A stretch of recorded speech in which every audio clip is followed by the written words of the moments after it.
Hello friends, today we will discuss vibrational and translational partition function. Okay, so पहले हम vibrational partition function से start करते हैं. Yes, आपको पता ही होगा, हमने पहले लेक्चर में कर लिया है कि partition function क्या होता है. Yes, what is partition function? क्या फॉर्मूला था partition function को कैलकुलेट करने का? Q is equal to sigma gi e raised to power minus ei upon kt. And हमें ये पार्टीशन फंक्शन बताता क्या था कि how the total energy is partitioned और differentiated among the different energy states. Okay, so जो हमारे पास total energy होती है वो सारी की सारी एनर्जी स्टेट्स में उसका क्या क्या कॉन्ट्रीब्यूशन होता है वो हमें पार्टीशन फंक्शन बताता है. अब देखो, अब हमने निकालना है वाइब्रेशनल पार्टीशन फंक्शन. मींस जो हमारे पार्टिकल का वाइब्रेशनल मोशन है उस मोशन के कोरिस्पॉन्डिंग जो वाइब्रेशनल पार्टीशन फंक्शन होगा उसको हम बोलते हैं वाइब्रेशनल पार्टीशन फंक्शन. यस, देखो जो हमारे पास वाइब्रेशनल पार्टीशन फंक्शन हमने कैलकुलेट करना है उसके दो केसेस बन जाते हैं. दो केसेस कैसे बन जाते हैं? जैसे देखो, हमारे पास स्टैटिस्टिकल मैकेनिक्स में मैंने आपको पहले ही बताया था कि जो हम ग्राउंड स्टेट एनर्जी लेते हैं वो क्या लेते हैं. प्योर स्टैटिस्टिकल में क्या लेते हैं? Ground state energy zero. Okay, ground state energy means ई ज़ीरो. अगर हम ई ज़ीरो की बात करें वो क्या होती है? Zero in statistical mechanics. Okay, pure statistical में क्या होता है? जो ई ज़ीरो होती है वो ज़ीरो की इक्वल होती है. बट हमें पता है कि जो भी वाइब्रेशनल मोशन होता है, जैसे हम सिंपल हार्मोनिक ऑसिलेटर पढ़ते हैं, ओके, उसमें क्या होता है?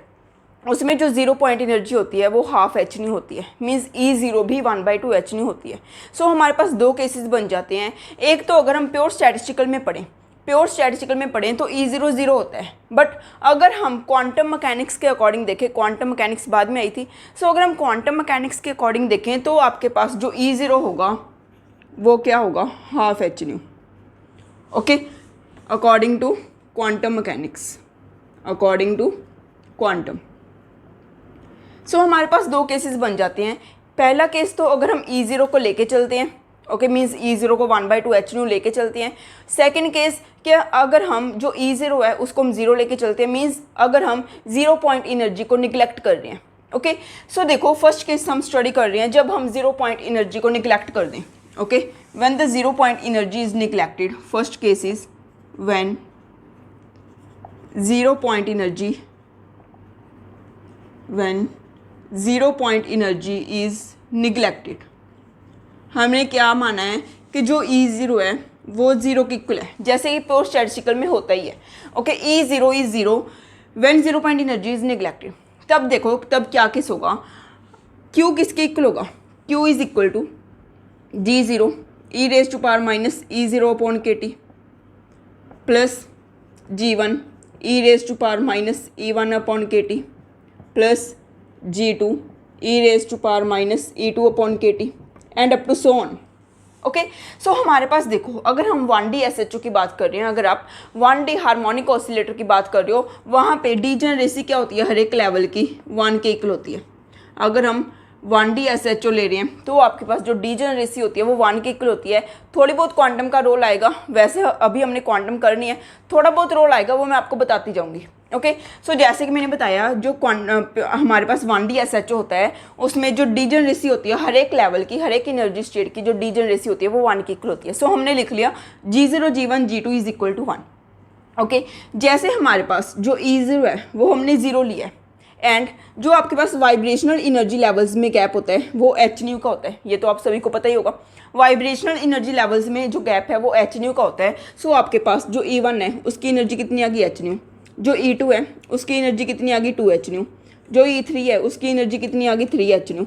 मीन्स जो ई एन एनर्जी लेवल होगा उसकी एनर्जी एन एच न्यू होगी. ओके, सो अगर हम यहाँ पे वैल्यू पुट करते हैं तो आपके पास क्यू किसके इक्वल आ जाता है? Q is equal to 1 e raise to power 0 plus 1 e raise to power minus h nu upon k t plus 1 e raise to power minus 2 h nu upon k t up to so on. Okay, ये तो हमारे पास 1 ही बन गया. 1 plus ये क्या है आपके पास? E raise to power minus h nu upon k t. इसको हम क्या लिख सकते हैं? E raise to power minus h nu upon k t का होल स्क्वायर. ये लिख सकते हैं क्योंकि इसका मतलब क्या है? E raise to power minus 2 h nu upon k t. Similarly जो आपके पास थर्ड टर्म होगी उसको हम क्या लिख सकते हैं? E raise to power minus h nu upon k t का होल क्यूब. ये भी लिख सकते हैं। ओके, सो मीन्स आप क्या लिख सकते हो, E1 plus e raised power minus h nu upon k t plus e raised power minus h nu upon k t का whole square plus e raised power minus h nu upon k t का whole cube. Okay, and up to so on. So अगर हम e raised power minus h nu upon k t को x मान लें, let e raised to power minus h nu upon k t is x, then आपके पास q किसके equal आ गया, 1 plus x square plus x cube up to so on. Okay, so अब देखो ये जो आपके पास एक्सपेंशन है, ये ज्योमेट्रिक सीरीज बन गई और इसका क्या फॉर्मूला होता है, अगर आपके पास 1 plus x square plus x cube plus up to so on हो तो आपके पास जो होता है वो होता है 1/1 माइनस एक्स। इसका जो सम होता है वो किसके इक्वल होता है, 1/1 माइनस एक्स। सो अगर आप यहाँ पे x की वैल्यू पुट करते हो तो वो क्या बन जाएगा, 1/1 minus e raise to power minus h nu upon k T. So आपके पास जो क्यू वाइब्रेशनल है, वाइब्रेशनल पार्टीशन फंक्शन है, वो क्या आ गया, 1/1 minus e raise to power minus h nu upon k T. Okay, so अगर आपको देखते देखते वीडियो अच्छा लगे तो प्लीज़ लाइक जरूर कर देना। ओके, सो आपके पास वाइब्रेशनल पार्टीशन फंक्शन ही आ गया। Vibrational partition function is 1/1 minus e raise to power minus h nu upon k T when हम E0 को 0 ले रहे हैं, when the 0 point energy is neglected, तब आपके पास जो क्यू वाइब्रेशनल है वो क्या आ गया, 1/1 minus e raise to power minus h nu upon k T. Okay, so अब देखो ये काफ़ी इंपॉर्टेंट है, आपने फॉर्मूला याद रखना है, Q is equal to 1/1 minus e raise to power minus h nu upon k T. ये कब है, ये भी स्पेशली याद रखना है, ये कब है, जब 0 पॉइंट एनर्जी आप निगलेक्ट करोगे। ये आपको क्वेश्चन में साफ साफ मेंशन होगा कि आप 0 पॉइंट एनर्जी लेके चल रहे हो या फिर 0 पॉइंट एनर्जी को निगलेक्ट कर रहे हो। ओके, सो ये केस कब है, जब हम 0 पॉइंट एनर्जी को निगलेक्ट कर रहे हैं। अब देखो सेकंड बात कि जो आपके पास क्यू वाइब्रेशन होते हैं, वाइब्रेशनल पार्टीशन फंक्शन, वो हमें पता है कि यूनिटलेस है, आपको भी पता है, मेरे को भी पता है, मैंने आपको पहले बता दिया पहली वीडियो में। सो क्यू वाइब्रेशनल क्या होता है हमारे पास, यूनिटलेस। सो अगर ये यूनिटलेस है तो मीन्स जो आपके पास ये वाली टर्म है h nu upon k T, ये यूनिटलेस होनी चाहिए। इसका मतलब क्या है कि जो आपके पास h nu upon k T है वो क्या होना चाहिए, यूनिटलेस। सो हम इसको क्या लिख सकते हैं कि जो आपके पास h nu upon k T है, h nu upon k T unitless होना चाहिए। ये यूनिटलेस कब होगा, ये यूनिटलेस कब होगा, जब आपके पास ये एच न्यू अपॉन के, इसकी जो यूनिट्स होंगी एच न्यू अपॉन के की यूनिट्स कितनी होंगी, टेम्परेचर जैसी होंगी। एच न्यू अपॉन के की यूनिट्स अगर टेम्परेचर जैसी होंगी तो हम ऊपर टेम्परेचर लिखेंगे, नीचे टेम्परेचर है, तो टेम्परेचर की यूनिट से टेम्परेचर की यूनिट कैंसिल हो जाएगी। सो मीन्स हम एच न्यू अपॉन के की जो यूनिट्स हैं, h nu upon k should be equal to temperature unit wise हमारे पास क्या आ गया कि एच न्यू अपॉन के किसके इक्वल होना चाहिए, टेम्परेचर के इक्वल होना चाहिए। और इस टेम्परेचर को हम बोलते हैं, जो एच न्यू अपॉन के ये टेम्परेचर आया है, इस टेम्परेचर को हम डिनोट करते हैं थीटा वाइब्रेशन से, वाइब्रेशन टेम्परेचर। एंड इस टेम्परेचर को हम बोलते हैं characteristic vibrational temperature, characteristic vibrational temperature. और हम इसको आइंस्टाइन्स टेम्परेचर भी बोलते हैं, आइंस्टाइन्स वाइब्रेशनल टेम्परेचर या फिर Einstein's characteristic vibrational temperature. Okay, so अगर आपको आइंस्टाइन के बारे में बात की गई है, आइंस्टाइन वाइब्रेशनल टेम्परेचर के बारे में बात की गई है तो कंफ्यूज मत होना, उसका मीनिंग ही क्या है कि वो थीटा वाइब्रेशनल की बात कर रहे हैं। सो यहाँ से आपके पास थीटा वाइब्रेशनल किसके इक्वल आ गया, h nu upon k.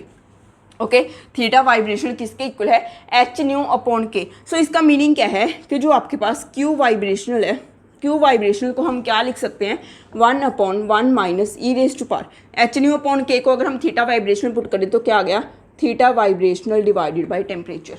Okay, 1/1 minus e raise to power minus theta vibrational upon temperature. ये आपके पास क्या आ गया, Q vibrational in terms of characteristic vibrational temperature.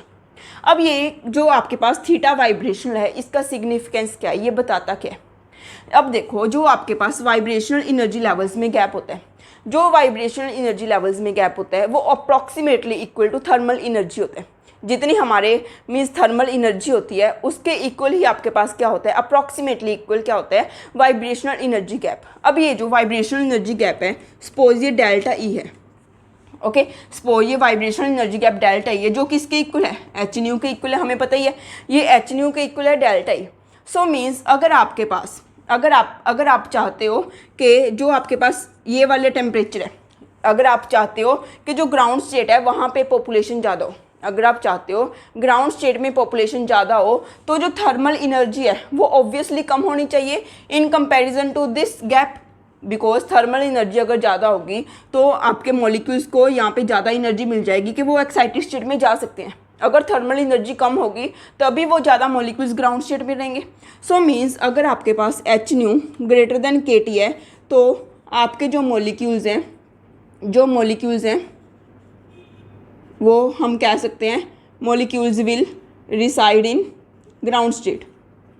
Okay, अगर आपके पास h nu greater than k T होगा तो जो मॉलिक्यूल्स हैं वो ग्राउंड स्टेट में रहेंगे। इसका मतलब क्या है, अगर हम के को इधर ले आएँ तो h nu upon k should be greater than t. H nu upon के क्या है आपके पास, theta vibrational is greater than T.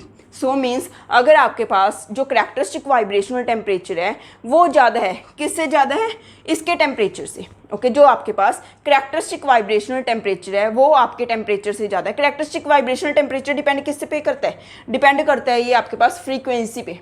अगर करैक्टरिस्टिक वाइब्रेशनल टेम्परेचर ज़्यादा है, जिस टेम्परेचर पे आप अपना देख रहे हो पार्टीशन फंक्शन, सो उस टेम्परेचर से अगर थीटा वाइब्रेशनल ज़्यादा है सो आपके पास क्या होगा, जो ज़्यादा से ज़्यादा मॉलिक्यूल्स हैं maximum population will be in the ground state. Okay, so ये सिग्निफिकेंस है कि अगर आपके पास theta vibrational greater than temperature होता है तो क्या होता है आपके पास कि जो मैक्सिमम मॉलिक्यूल्स हैं, मैक्सिमम पॉपुलेशन है वो ग्राउंड स्टेट में रहती है। ओके, सो मीन्स आपको याद क्या रखनी है, तीन चीज़ें हमारे पास सामने आ गई। एक तो क्यू वाइब्रेशनल, मेन तो यही है। क्यू वाइब्रेशनल क्या होता है, 1/1 minus e raised to power minus h nu upon k t. In terms of theta vibrational 1/1 minus e raised to power minus theta vibrational upon t. And अगर आप बोलोगे कि थीटा वाइब्रेशन अगर temperature से ज़्यादा है तो ज़्यादा से ज़्यादा population, maximum population will be in the ground state. Okay, so ये होता है आपके पास Q vibrational when 0 point energy is neglected when E0 is equal to 0। सो आप यहाँ पे अगर आप 1/KT को बीटा भी लिख रहे हो, अगर आप 1/KT आपको बीटा दिया हुआ है तो आपके पास जो Q वाइब्रेशनल है वो किसके इक्वल आ जाएगा, 1/1 minus e raised to power minus beta h nu. Okay, so आप क्या लिख दोगे कि जो आप 1/KT को आपने क्या पुट कर दिया, बीटा पुट कर दिया। ये तो वैसे नॉर्मली था, वो तो आपको अगर एग्जाम में गिवन होगा, पेपर में गिवन होगा, क्वेश्चन में गिवन होगा तो आप ऑटोमेटिकली लिख दोगे 1/KT को बीटा पुट कर दोगे। सो मेन आपको यही याद रखना है, Q vibration is equal to 1/1 minus e raised to power minus h nu upon KT when E0 is equal to 0। अब हमारे पास यहाँ पे दो केस बन जाते हैं, यहाँ पे फर्दर दो केस बन जाते हैं, अगर टेम्परेचर हाई है एंड अगर टेम्परेचर लो है। ओके, सो अब हम इसी केस में when E0 is equal to 0, इसी केस में हम दो केस स्टडी करते हैं, when T is less and when T is high. Okay, at low temperature, at low temperature क्या होगा, एट लो टेम्परेचर आपके पास जो क्यू वाइब्रेशन है वो क्या है, Q vibration is equal to 1/1 minus e raised to power minus h nu upon KT।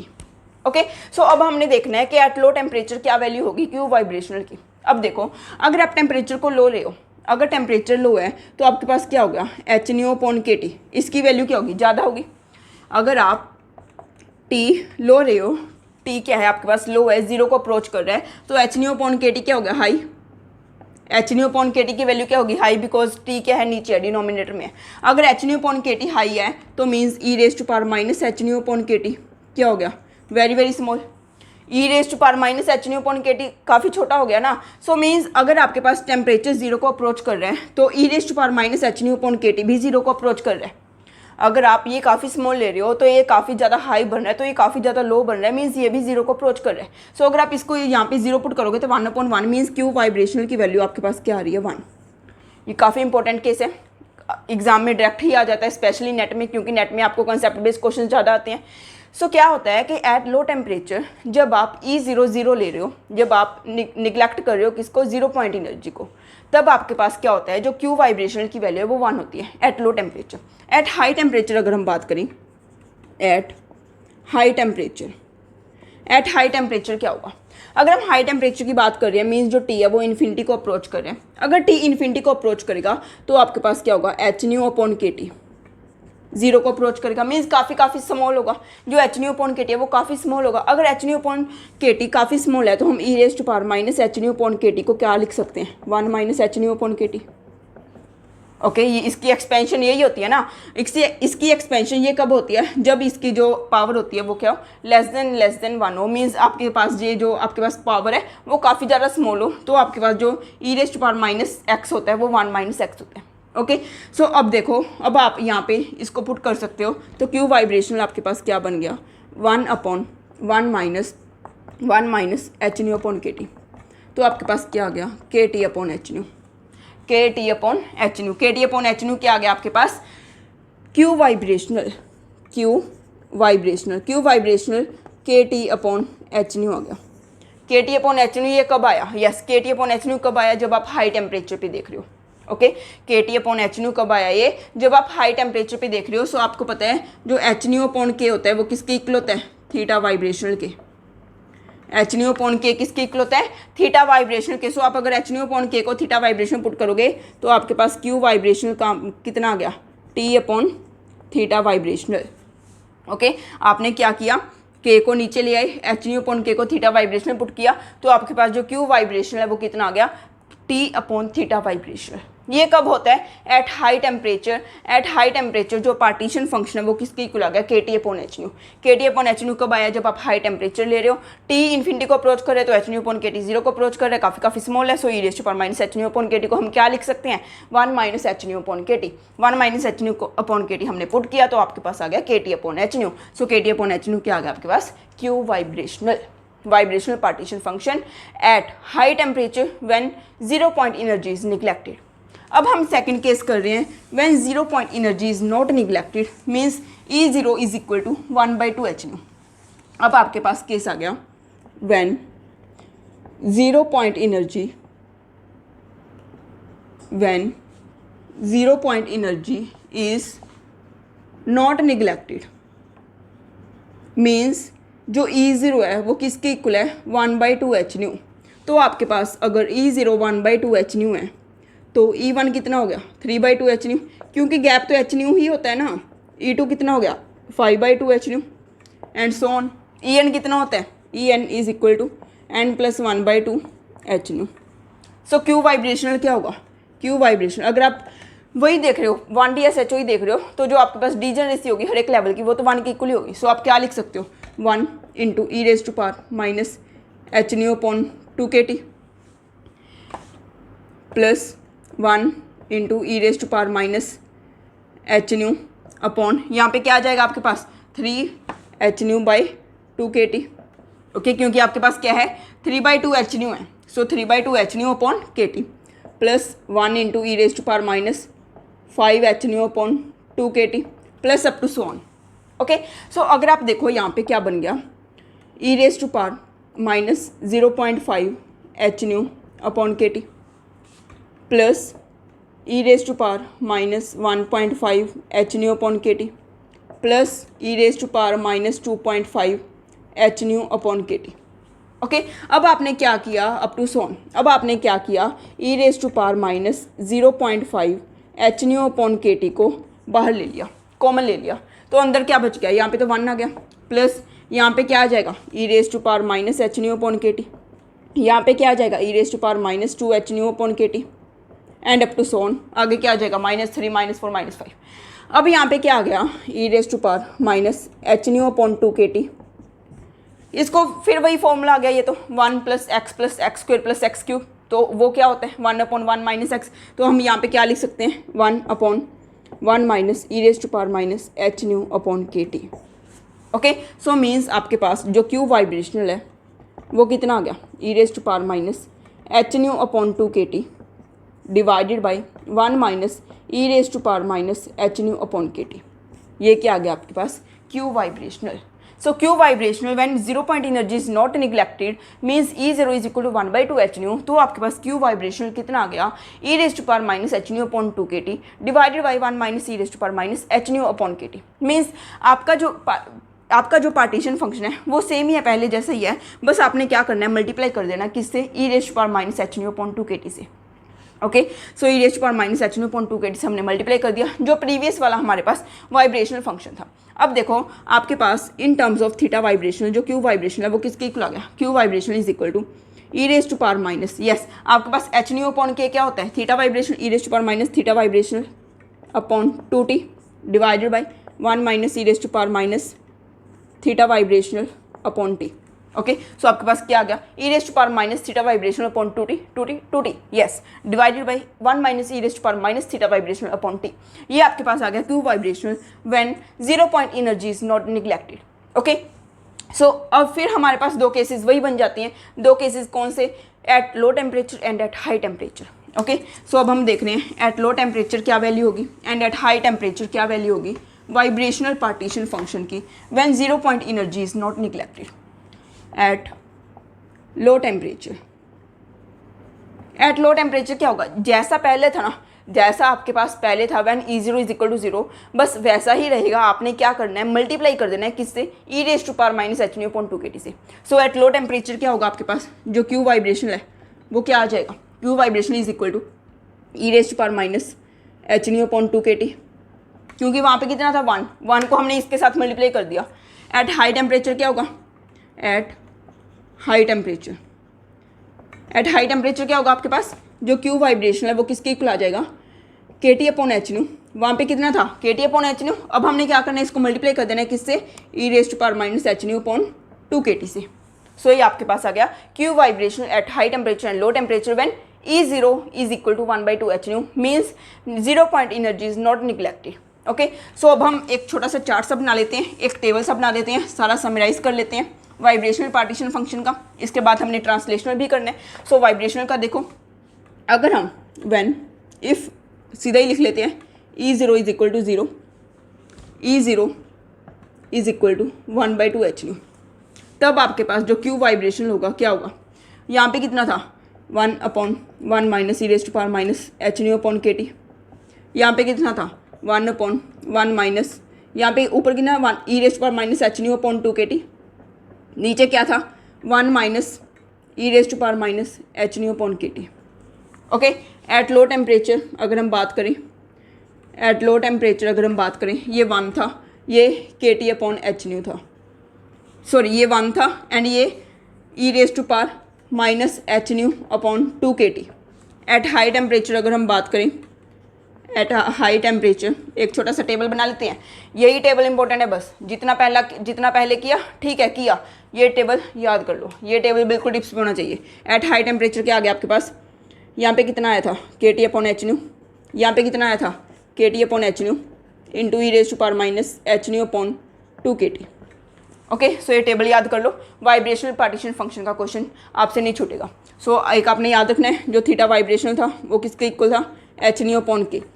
Means theta vibrational depend किस पे करता है, फ्रीक्वेंसी पे डिपेंड कर रहा है। सो इसको आप क्या लिख सकते हो, इसको आप क्या लिख सकते हो, थीटा वाइब्रेशनल, ये के क्या है, के क्या है, ये बोल्ट्जमैन कांस्टेंट है। Okay, so H nu upon के, आप इसको क्या लिख सकते हो, एच अपॉन के, न्यू किसके इक्वल होता है 1/2 रूट ऑफ के अपॉन म्यू। ये के क्या है, के है फोर्स कांस्टेंट, कहीं इसके को इस के साथ ही रिलेट कर दो। ये के क्या है, बोल्ट्जमैन कांस्टेंट। ये वाला के कौन सा है, फोर्स कांस्टेंट। ओके, दोनों में अंतर है, इसकी वैल्यू कितनी होती है, बोल्ट्जमैन कांस्टेंट की वैल्यू कितनी होती है 1.38 × 10⁻23, बट इसकी वैल्यू के एफ की वैल्यू आपको मेंशन होगी। ओके, सो थीटा वाइब्रेशन किसके इक्वल होता है, एच अपॉन के 1/2 रूट ऑफ के एफ अपॉन म्यू। मीन्स ये थीटा वाइब्रेशन डिपेंड किस पे करता है, के एफ पे डिपेंड कर रहा है, म्यू पे डिपेंड कर रहा है। एच एंड के तो कांस्टेंट ही है, एच के है प्लैंक्स कांस्टेंट एंड ये के भी क्या है, बोल्ट्जमैन कांस्टेंट। ये दोनों तो कांस्टेंट्स हैं, डिपेंड किस पे कर रहा है, के एफ पे एंड म्यू पे।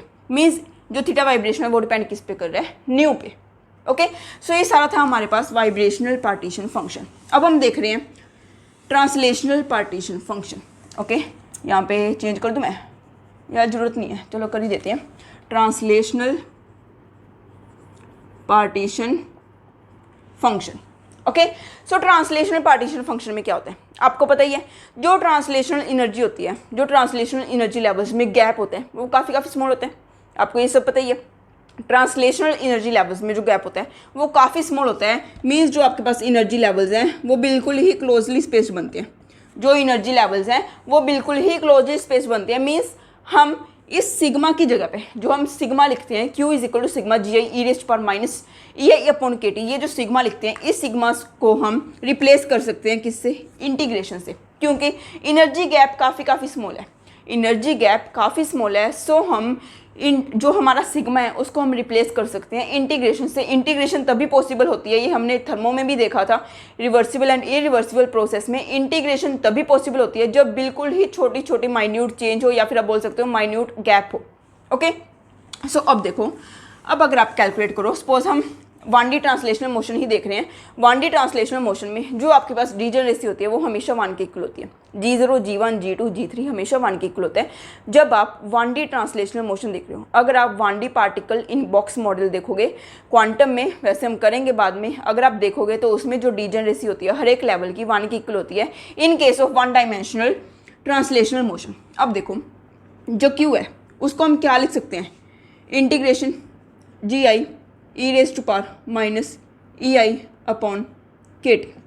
जो आपके पास एनर्जी होती है, एनर्जी कितनी होती है, yes, particle in box model में एनर्जी कितनी होती है ये तो सभी को पता ही होगा, n² h² अपॉन 8ma²। ए क्या है, length of the box, particle in box model है ये ट्रांसलेशनल मोशन, सो ए क्या होता है आपके पास, length of the box, and energy किसकी इक्वल होती है, n² h² upon 8ma²। N क्या बताता है, कौन सा एनर्जी लेवल है। ओके, सो अगर आप इंटीग्रेशन कर रहे हो, वैसे तो एन की वैल्यू हमें पता है 1 से स्टार्ट होती है, 1 से इन्फिनिटी तक कितनी भी हो सकती है। आपके पास पार्टिकल इन बॉक्स मॉडल में एन की वैल्यू, जो आपके पास प्रिंसिपल क्वांटम नंबर होता है, उस एन की वैल्यू 1 से लेके कुछ भी हो सकती है। बट यहाँ पे क्या है, जो एनर्जी गैप हम काफ़ी स्मॉल ले रहे हैं, काफ़ी स्मॉल होता ही है, लेके आ रहे हैं, एनर्जी गैप काफ़ी स्मॉल है, सो हम 1 से इन्फिनिटी जाने की तरफ हम 0 से इन्फिनिटी भी जा सकते हैं। ओके, हमने 1 से इन्फिनिटी तो इंटीग्रेट करना ही है, आप 0 से इन्फिनिटी भी कर सकते हो बिकॉज एनर्जी गैप काफ़ी स्मॉल है। बट जो n की वैल्यू हमें पता है, जो प्रिंसिपल क्वांटम नंबर है वो हमेशा 1 से स्टार्ट होता है। सो अब देखो, अगर आप Q इज इक्वल टू ये जो GI है, ये तो आप G लिखोगे 1 के इक्वल ही है। ओके, सो मैं नहीं लिख रही, जो आपके पास Q है वो किसके इक्वल आ गया, 0 टू इन्फिनिटी। यहाँ पे कितना आ गया, GI, ये मैं 1 पुट कर दूँ, 1 e⁻⁻, e कितना है, n² h² upon 8ma²। Okay, divided bye KT भी है, मेरे साथ में KT भी लिख दिया। अब देखो, 0 टू इन्फिनिटी आप इंटीग्रेट कर रहे हो, किसके साथ कर रहे हो, विद रिस्पेक्ट टू n ही कर रहे हो, जो एनर्जी लेवल्स का नंबर है उसके विद रिस्पेक्ट टू ही आप देख रहे हो, 0 लेवल है, 1 लेवल है, 2 लेवल है, 3 लेवल है। ओके, सो अब देखो, अगर आप इसको इंटीग्रेट करो तो ये कितना आएगा, 1 को हम क्या लिख सकते हैं, n⁻0 भी लिख सकते हैं, n⁻0 भी लिख सकते हैं 1 को। सो आपको एक फॉर्मूला पता होना चाहिए, एक इंटीग्रेशन का रूल पता होना चाहिए कि अगर आप 0 से इन्फिनिटी इंटीग्रेट करते हो और आपके पास है x⁻n e⁻−βx² dx, अगर ये है आपके पास, तो जो इसकी इंटीग्रेशन होती है वो क्या होती है, 1/2 gamma n+1/2 divided by βn+1/2।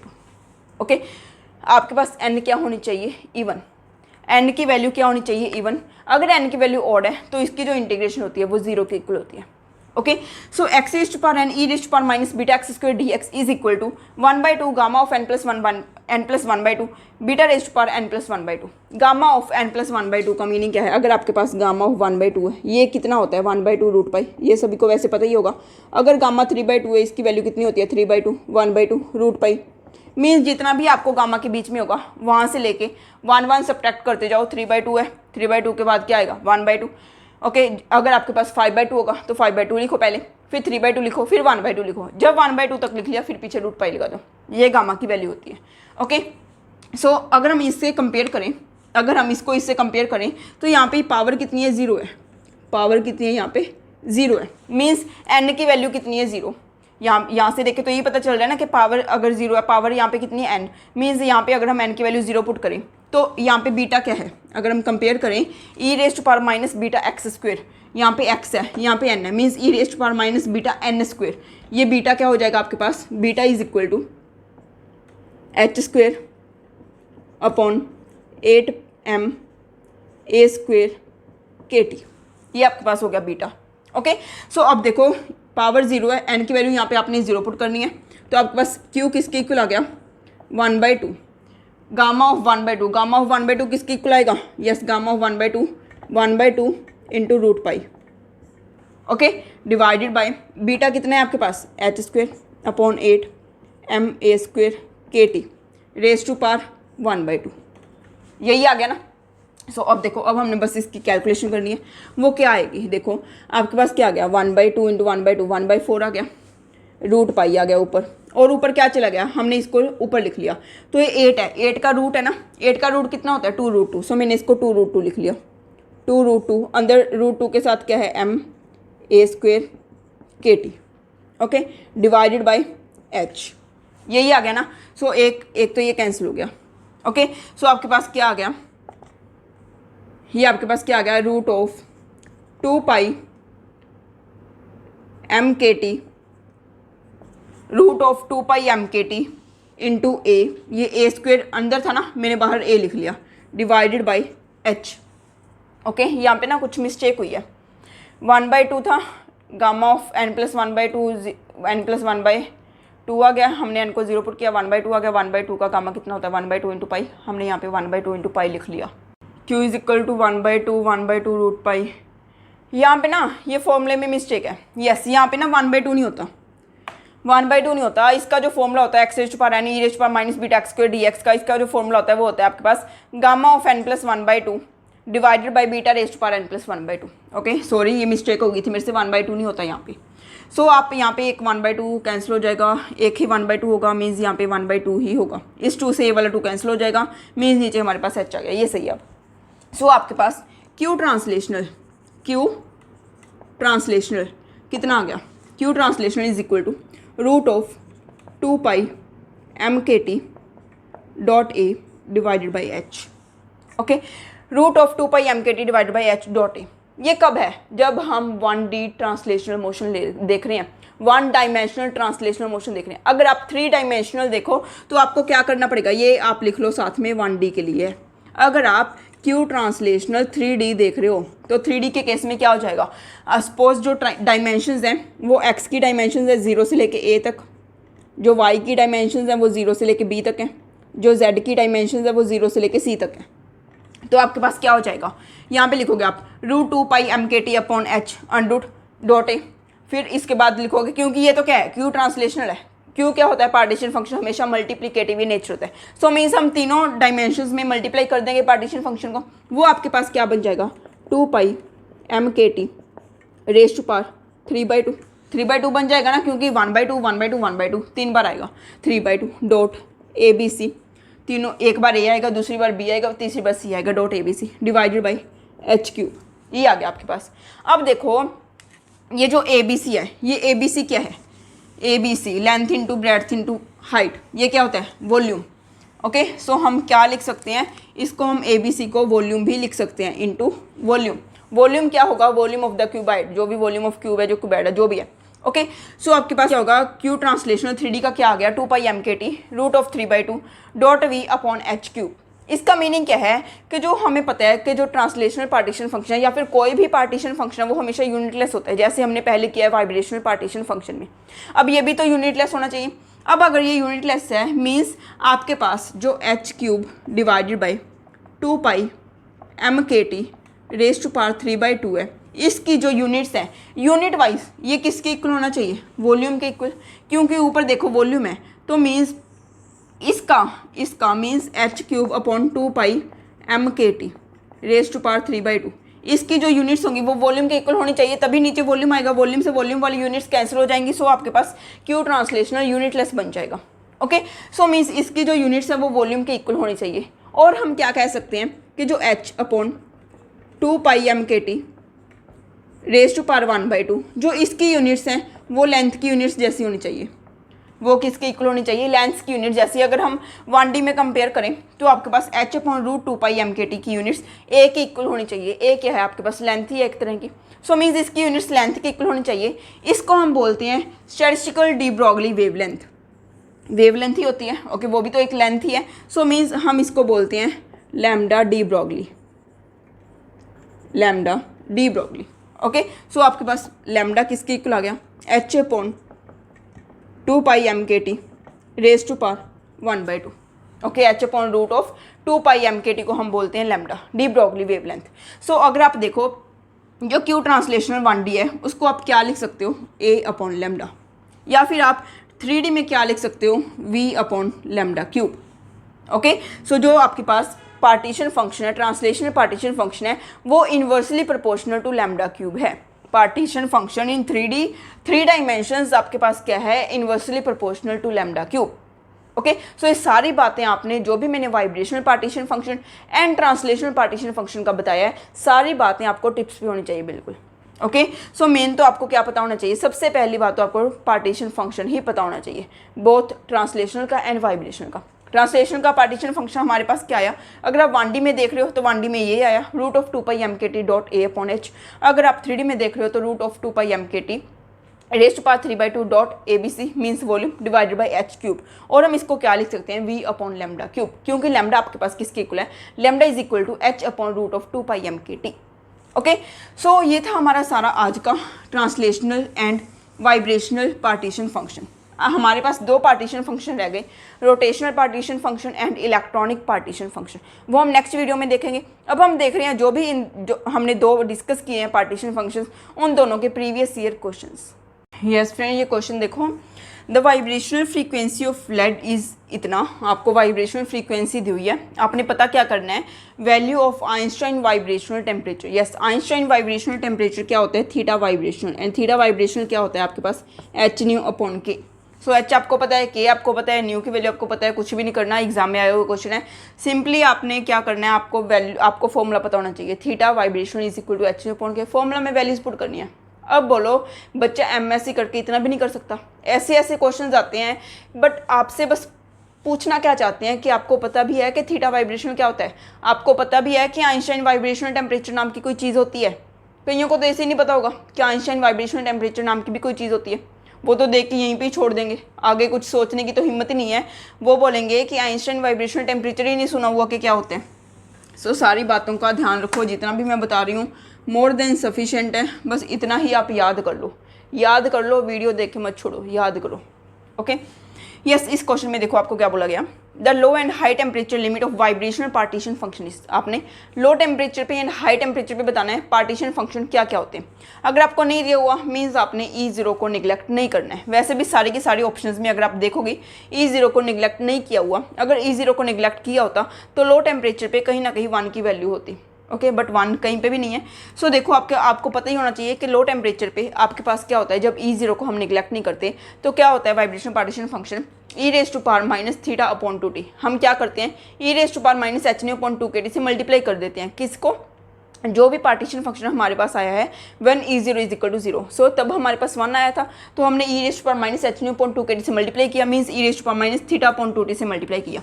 So e⁻−θ/2t तो आएगा ही आएगा, इसमें भी नहीं है, इसमें भी नहीं है। सो A एंड D ऑप्शन तो हमारे पास यहीं पे कैंसिल हो गया। लो टेम्परेचर पे e⁻−θ/2t होता है।